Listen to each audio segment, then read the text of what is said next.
5. 궁녀들의 생활. 궁궐에 살면서 왕을 그림자처럼 따라다니는 여성들이 있었다. 이들을 궁녀라고 했다. 궁녀들이 왕실의 의식주를 책임졌다. 궁녀는 때때로 임금의 사랑을 받아 왕비가 되기도 했고, 나라가 위기에 처했을 때 목숨을 내놓는 충신이기도 했다. 궁녀는 조선시대 이전부터 왕조와 함께 해왔다. 아주 오래된 제도이기 때문에 궁녀의 수도 많고 조직도 체계적이었다. 조선 왕조 때부터 궁녀들에게 계급이 생겼고 월급도 있었다.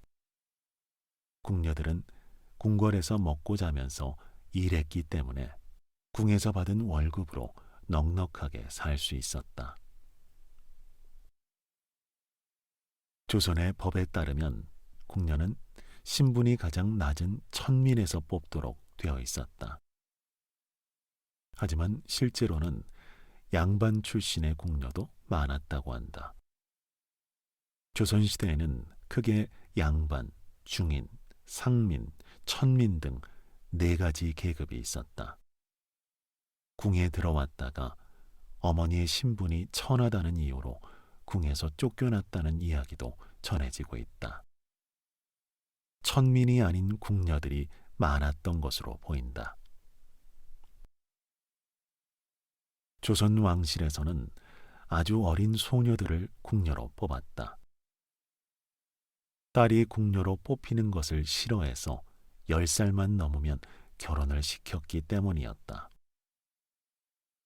3살 정도의 여자아이를 궁궐로 데려왔다는 기록도 있다.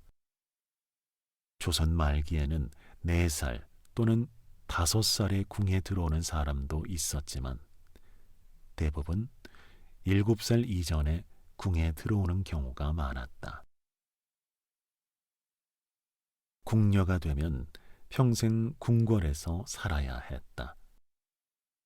궁녀들은 밤에도 일을 했기 때문에 하루 일하고 하루 쉬는 생활을 했다. 궁녀가 60세가 되면 밤에는 일하지 않았다. 나이가 들어서 낮에도 일을 못하게 되면 궁을 나가야 했다.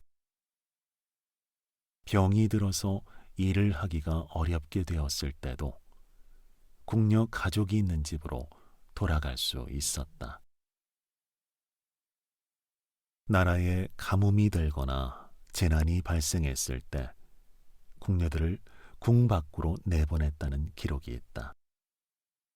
옛날에는 결혼을 못한 여자들의 원한 때문에 가뭄이 생긴다고 믿었다.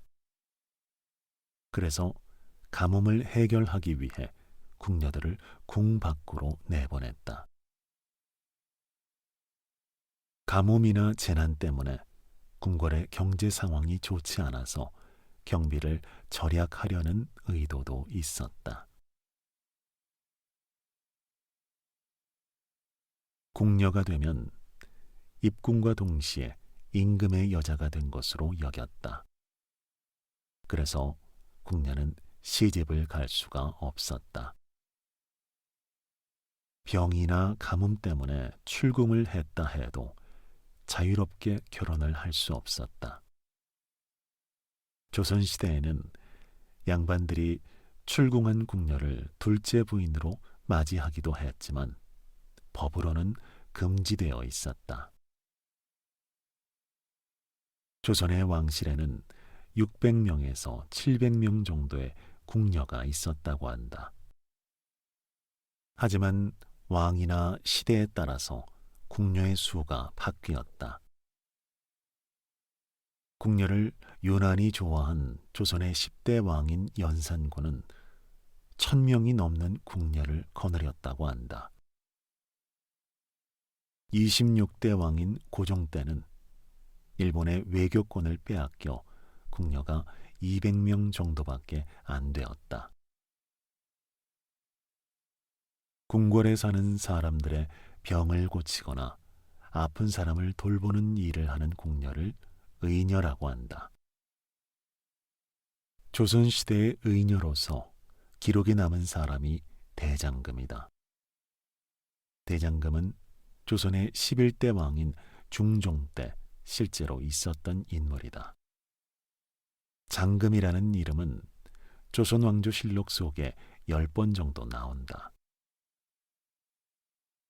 조선왕조실록에는 장금이라는 의녀를 중종이 믿고 아꼈다고 쓰여 있다. 대장금은 의녀로서 유일하게 임금을 돌보았으며 중종이 죽을 때까지 신임을 받았다.